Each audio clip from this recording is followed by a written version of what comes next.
Hello, friends of sports here, and it's time for the best controller and camera settings for FIFA 21. According to me, in my opinion, I tried out a lot now for the previous week, and this is what I found out was the best. But of course, everybody will have a different taste. Starting with the trainer, I think default is show. This can be good to use if you're maybe not so familiar with the creative runs, etc. You can see actually how the players will run in the game with that arrow. And also you can go to the trainer, you can customize this as well to just show exactly what you want to see on the screen, from movement to time finishing, anything. And that can be good if you're new at the game, but if you're experienced, I would prefer hide to get this clean display on the screen. And anyways, this is what you can use in competitive mode. You're not gonna get any help from the game with indicators. And then time finishing, as we said, this is better to have off. Risk is higher than the reward. Time finishing is not that good. And sometimes you can just misclick and double press the shot button and red time and miss a completely open chance, and you don't want to do that. Time finishing off works perfectly fine. And then we have the second man indicator, which was added last year, and this adds one extra indicator simply, that is hollow. And this one, if you press down L1, you're gonna switch to this player. So this is the man that you're simply gonna switch to. Some people find this good. I just find it annoying and confusing in the gameplay, because sometimes I don't know if the one is AI controlled or controlled by me, since the indicators are quite similar. That's why I prefer to have it off, because I will still know always that the closest player that is going to switch to, L1 switch, is always going to be the closest player. And I can see that on the pitch without having that indicator on, but some people will find this useful. I think it is not. Then pass block assistance only here on makes sense. You're gonna get help from the AI.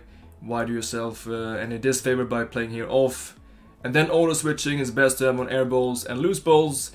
If you have auto, it will just keep switching all the time, and you cannot defend manually in any way. It's gonna be very hard. And then manual is very difficult as well, because you're not gonna get any help from crosses and corners, when sometimes it can be a bit hard to have the time to switch. Especially in 21 when crosses are very fast. I think the best one is definitely here. Air balls and loose balls, it will only switch for you when the opponent makes a cross pass. And then we have auto switching move assistance. This one is a bit tricky, but it does a big difference though. If you play here on low or high, you're gonna get some more help to cover the through balls, actually, because the team drops down a bit more, but also you're gonna lose structure in the gameplay. If you play here on high, it is going to be anarchy on the pitch. There's not going to be any structure. And then we have low, which is used by many pros as well. I think between pros is a bit 50-50 with none and low. You can try out yourself. I played FIFA for many years and I tried out both a lot. And I find that the none is better, because you get simply more structure in your gameplay. And it feels like you're more in control of your defense simply. That's why I would prefer here to play none. And then we have a jockey, which some people prefer on manual. I prefer on assisted. I think this is like having aim assist in Fortnite.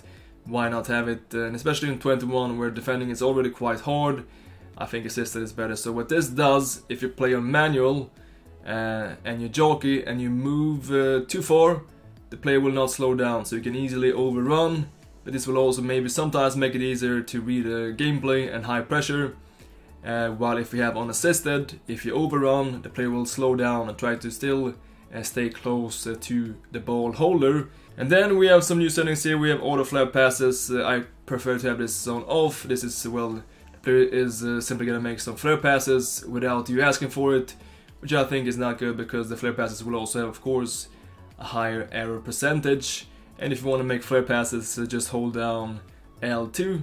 And then we have auto clearances and auto shots. This is just keep this on. Sometimes you get the help from the AI. You can also turn this off. This is not a biggie. This happens maybe once every 10th game that you're gonna get some auto clearance or some auto shot goal. But most likely this will benefit you in the gameplay. Player lock definitely on. This is the big new feature of FIFA 21 with well, these manual runs, pressing down both triggers, actually both sticks, L3 R3. To activate these manual runs. This is a must, definitely on. Then contextual dribbling. This I think is a quite mediocre feature with the R1 dribbling, and I prefer to have this off. If I want to do agile dribbling myself, I can activate it by just pressing down R1. And I think actually that in many situations, the normal left stick dribbling is better than the agile dribbling. That's why we're gonna have this on off, and same here with assisted headers. So this is the default in competitive modes like rivals and champs, and you should just learn it right away. But if you're just chilling with FIFA, maybe just playing with friends or playing drafts, then it's definitely easier to play it on. Then the next page here, right stick switching, you have two options, player relative or ball relative. Default is here player relative, and this one makes more sense, and you're gonna simply have your manually controlled player as a reference when you switch with the right stick to the next defender. This I think is a bit easier than having it as ball relative. That's why we play here with player, and then these settings here. Ground pass assistance, assisted is the best. Through balls, though, is a bit 50-50. Some will have semi as a default, but I think still that assisted is better because this is FIFA 21 and everything is very assisted, and I tried out both semi and assisted, and this latter one has a really good precision, and sometimes the humans makes errors. Of course, the AI doesn't. Very often at least. That's why assisted here is better. Same with shots, and then cross assistance though. I think semi is better because it gives you simply more options. Assisted sometimes can be a bit limited, and with semi you have some more options, especially with the power. You can use some sick power here with semi, and also you have some more options when you aim. That is why I prefer here semi, and then lob assistance. This is a bit 50-50 as well. Usually I will play manual, but again in FIFA 21 assisted is improved and they are very effective this year. That's why for now I'm gonna stick to assisted. And then this next one doesn't make any difference for online gameplay. You cannot control the keeper more than just the right stick movement, but this one is for offline games when you take control of the keeper. And then we have this next one, which is a quite big one. You're gonna see here the difference. If we have analog sprint on and we just press down the sprint button a little bit, he will kind of half run. So we have to press it down fully to get this full speed. While if we have it here on off, again, even if we have this little tap or just press it down a little bit, R2 button, sprint button, he will still have full pace. And I think in a pace-based game like FIFA 21, off is a bit better, because maybe if you have it on here, and you don't realize that you did not really press down the sprint button, your player will not reach the full speed.